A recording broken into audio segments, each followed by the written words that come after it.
Hi. In the last chapter of the continuing adventures of Pete Seeger, I talked about Pete's experiences during the war and some of his first run-ins with the Red Scare. In this one, I want to take that story a little bit forward to talk about what Pete was getting into in the years immediately following the war. In particular, I want to talk about an organization called People Songs, which Pete founded with some of his friends pretty much as soon as he got back home, and which would become the ultimate expression of Pete's profoundly held, and if you think about it, slightly odd belief that what the modern labor movement really needed more than anything else was more folk singing. We'll talk about the initially promising rise of this organization and the circumstances that led to its downfall and to one of the low ebbs of Pete's career, setting the stage for his rise to legendary status in the 1950s. All right, we got a lot to talk about, so let's get to it. I'm Peter, and this is Something About Music.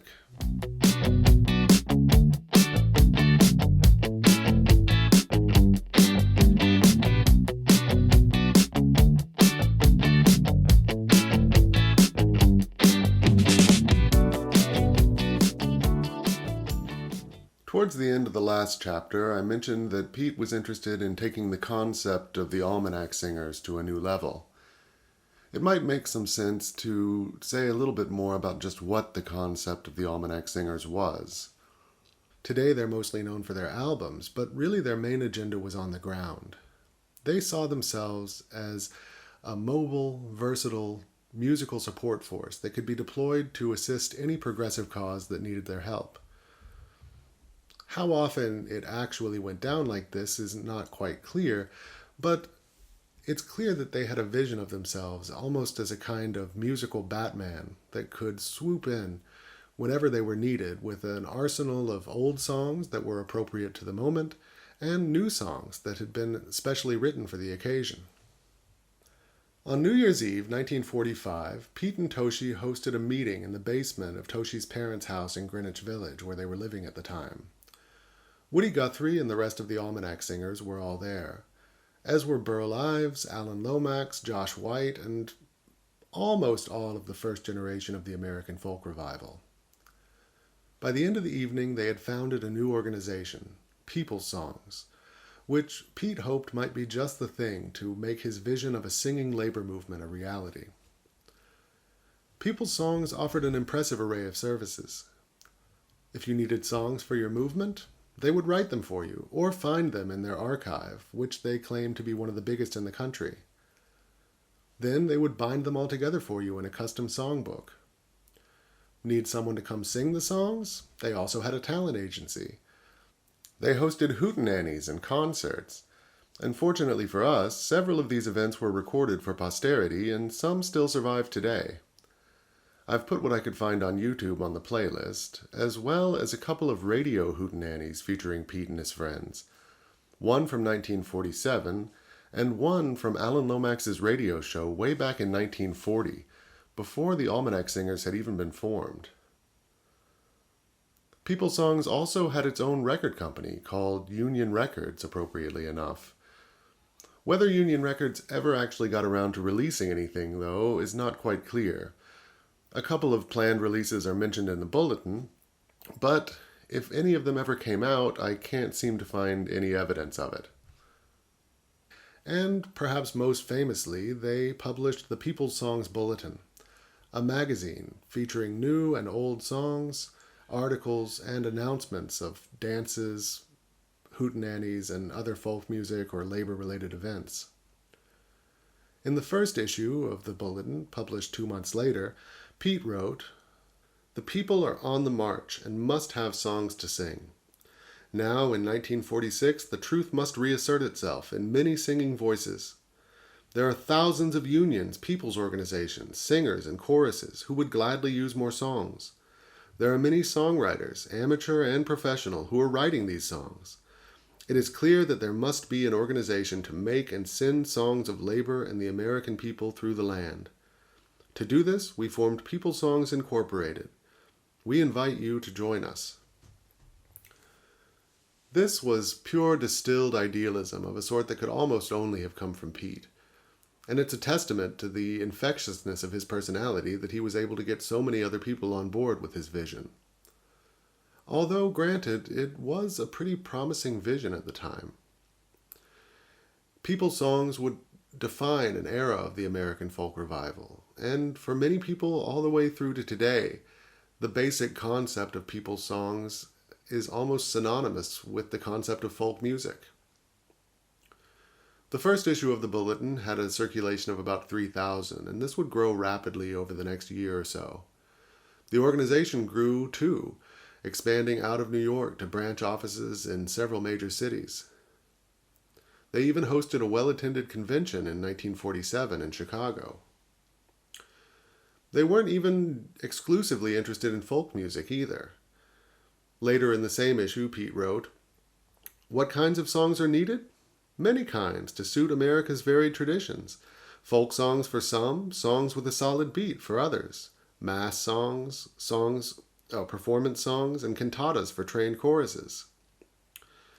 Pete even went so far as to write his own pretty hilarious retexted version of the 1944 hit Swinging on a Star called Swinging on a Scab, which was performed by a group called the Berries, which was basically like a leftist Andrews Sisters.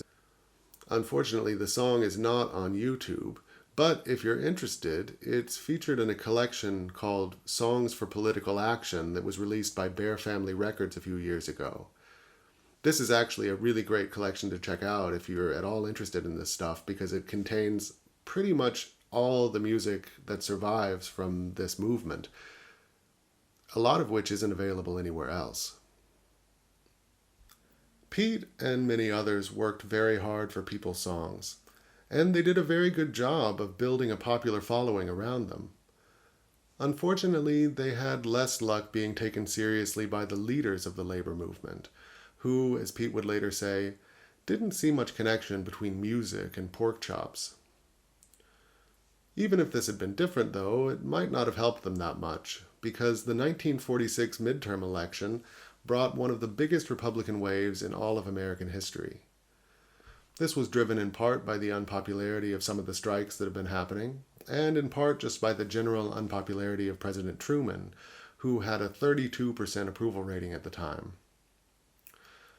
This new conservative Congress was very eager to dial back the reforms of Roosevelt's New Deal, and so one of the first things they did, over a veto by President Truman, was to pass the Taft-Hartley Act, a new union regulation bill that, among other things, severely limited unions' ability to go on strike and instructed all labor organizations to purge themselves of anyone with very vaguely defined radical leftist connections. If you've ever wondered how a power vacuum formed in the labor movement to be filled by organized crime, this is what happened. Of course, People's Songs was an organization with many members with well-known connections to the radical left, and so this made labor leaders even more reluctant to work with them than they had been before. In general, it was with this Congress that the second Red Scare, popularly called the McCarthy era, really hit its stride. In fact, Joseph McCarthy himself first entered the U.S. Senate as part of the 80th Congress, although he didn't really start taking on a major role in the movement until a few years later. Anti-communist hysteria was really nothing new in American politics. It had been kind of a running theme since even before the first Red Scare that followed the Russian Revolution in 1917. We've already seen how it played a major role in the agendas of the FBI, the American Legion, and even U.S. military intelligence. And then there was the House Un-American Activities Committee, popularly called HUAC, which had come into existence in 1938 and already had plenty of reasons to be infamous before it did any of the things that it's famous for today. In its first year, HUAC had gone after the now legendary WPA Federal Theater Project, which is famous for, among other things, Orson Welles' all-black production of Macbeth, and Mark Blitzstein's famous musical The Cradle Will Rock. In that investigation, One committee member famously asked if Elizabethan playwright Christopher Marlowe was a communist, while another accused the ancient Greek playwright Euripides of spreading class warfare. A few years after that, they published a brief that helped justify the internment of Japanese Americans during World War II. In 1946, they actually considered investigating the Ku Klux Klan, but decided not to because, as one committee member put it, the KKK is an old American institution. When the new Congress took control of HUAC in early 1947, they set their sights on rooting out communist influence in the entertainment industry. Not long after that, a group of writers and directors, commonly known as the Hollywood 10, were summoned before the committee, where they refused to name the names of other entertainers they had seen at Communist Party meetings and events. They were subsequently thrown into prison for contempt of Congress, an event that marks the official beginning of the Hollywood blacklist. One of the 10, writer Dalton Trumbo, who would go on to win 2 Academy Awards writing under false names while under the blacklist, and to mark the sort of de facto end of the blacklisting era when he received official credit for writing the movie Spartacus in 1960, later said, "As far as I was concerned, it was a completely just verdict. I had contempt for that Congress, and have had contempt for several since." By the time all was said and done, at least 300 people from the entertainment industry found themselves blacklisted. Of them, less than 10% finally managed to salvage their careers afterwards. If I seem very critical of the anti-communist movement, let me just be clear about one thing. It's not that the agents of the Communist Party were wonderful people. By and large, they were fairly sketchy characters, as Pete and many others were learning around this time. The issue is that the politics of the Red Scare were predicated on some extremely convenient fictions that were wielded as weapons against not just people, but also ideas. One of these was the idea that having attended any kind of event sponsored by the Communist Party was reason enough to suspect someone of being disloyal. In particular, during the era before World War II, because of the party's Popular Front policy, they were kind of everywhere in American progressive politics. For anyone who was interested in engaging with progressive causes, it would have been almost impossible to avoid some kind of contact with them. This gave the anti-communist crusaders the excuse they needed to subpoena pretty much anyone, even remotely associated with the left, and ultimately amounted to what you can only call a criminalization of their own political opposition.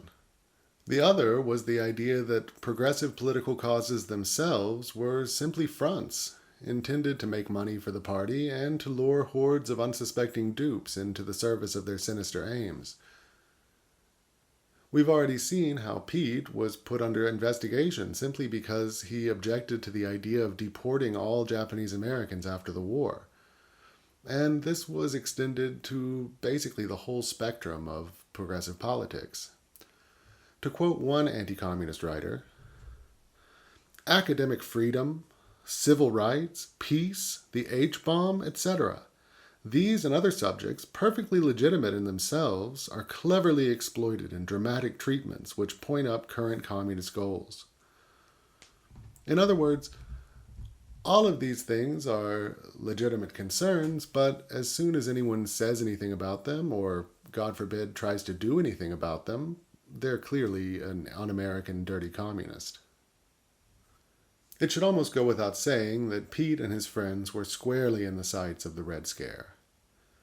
People Songs was unambiguously labeled as a Communist Party front organization, and Pete was rather amusingly labeled by one of the FBI's confidential informants as the Communist Party's chief entertainer. The irony of all this is that while it's true that Pete and many of his associates had had considerable involvement with the Communist Party, the party had grown considerably more doctrinaire and less patient with so-called fellow travelers who refused to toe the party line in the years following the war. On top of that, They had literally no interest in the potential of folk music as a revolutionary tool. Pete recalled one Communist Party operative telling him that if he wanted to work with workers in New York, he should think about taking up the clarinet. By the end of 1947, People's Songs had found itself on its last legs, but there was a small glimmer of hope in the 1948 presidential election. South Carolina Senator Strom Thurmond and his conservative, segregationist southern wing of the Democratic Party had finally lost patience with the nominally progressive Truman administration and had decided to split the Democratic ticket. This created what seemed like it could have been a promising situation for the newly formed Progressive Party and its candidate Henry A. Wallace, who had been Secretary of Agriculture and later Vice President under FDR. Wallace, who had been the publisher of a magazine for farmers before he entered politics, had a homespun, friendly vibe that was a great match for People's Songs. And his platform, which emphasized civil rights, gender equality, public ownership of big banks and utilities, and nationalized health care, read like it could have come from Pete Seeger's Letter to Santa Claus. On top of all that, he was even a folk music fan, and his vice presidential candidate, Senator Glenn H. Taylor of Idaho, was even a country singer and guitarist himself. People's Songs decided to go all in for Wallace. Alan Lomax became the musical director of his campaign, and Pete and several other People's Songs artists went on the road with him. It must have been an exciting time. Wallace generated a huge amount of enthusiasm, and the large crowds at his rallies provided a wonderfully receptive audience to Pete and his associates. Unfortunately, Wallace, who had publicly advocated for better relations with the Soviet Union and had even accepted the endorsement of the American Communist Party, was predictably a favorite target of the newly formed House Un-American Activities Committee and the red-baiting right-wing press. When Election Day finally came, Truman, against all odds, managed to eke out a victory over the predicted winner, Republican Thomas Dewey. Wallace, on the other hand, received just over 2% of the vote and lost everywhere except for New York City. This marked the end of People's Songs as a viable organization. By the beginning of 1949, all that remained of what it had once been was a talent agency, now called People's Artists. It was also, for all practical purposes, the end of Pete's dream of a singing labor movement. The mission that he'd been living for nearly a decade was a pretty much total failure, and Pete was understandably dejected about it. Once the dust settled, though, there were some important lessons in this. Over the next 10 years, his focus shifted away from writing songs for the working class and towards promoting and boosting the music that it already had. Also, he gradually learned to seek out and embrace receptive audiences where he could find them, rather than choosing his audience in advance and badgering them to be more receptive. As it happened, the next and most improbable phase of Pete's career was already in the works. Sometime in 1948, he and his old almanac colleague Lee Hayes had decided to form a singing group, basically for fun, to perform at hootenannies, along with two younger singers who had started singing folk music at summer camp, Ronnie Gilbert and Fred Hillerman. They decided to name their group after an obscure 50-year-old play about a strike called The Weavers. They will be the focus of the next part of this story. I'll see you there in a couple weeks. Until then, stay healthy and happy, and don't forget to listen to some music now and then.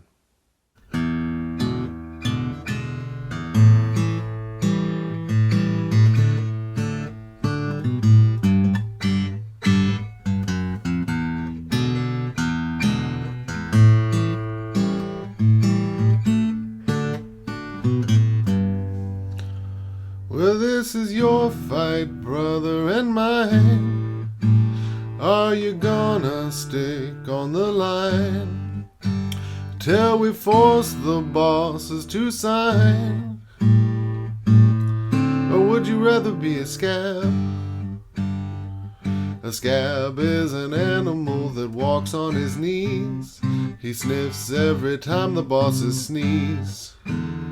His back is brawny, but his brain is weak. He's just plain stupid with a yellow streak. But if you don't care whose back it is you stab, go right ahead and be a scab. 'Cause this is your fight, brother, and mine. Are you gonna stick on the line till we force the bosses to sign? Or would you rather be a fink? A fink is an animal who smells like a skunk. He's 2 brackets lower than a punk. He makes his living on breaking strikes, 'cause busting unions is a job he likes. But if you find you kinda like a stink, go right ahead and be a fink. 'Cause this is your fight, brother, and mine. Are you gonna stick on the line till we force the bosses to sign? Or would you rather be a stool? A stool is an animal with long hairy ears. He runs back with everything he hears. He ain't no bargain, but he can be bought. And though he's slippery, he still gets caught. But if you're cut out to be a dirty tool, go right ahead and be a stool. 'Cause this is your fight, brother, and mine. Are you gonna stick on the line till we force the bosses to sign? Or would you rather be a goon? A goon is an animal that's terribly shy. He can't stand to look you in the eye. He rides to work on a cop's coattails and wears brass knuckles to protect his nails. But if your head's like a hole in a bassoon, go right ahead and be a goon. You don't have to lead with your chin. You can pick your side and pitch in, 'cause the union's going to win. Until the day the bosses sign, we're gonna be right on the line.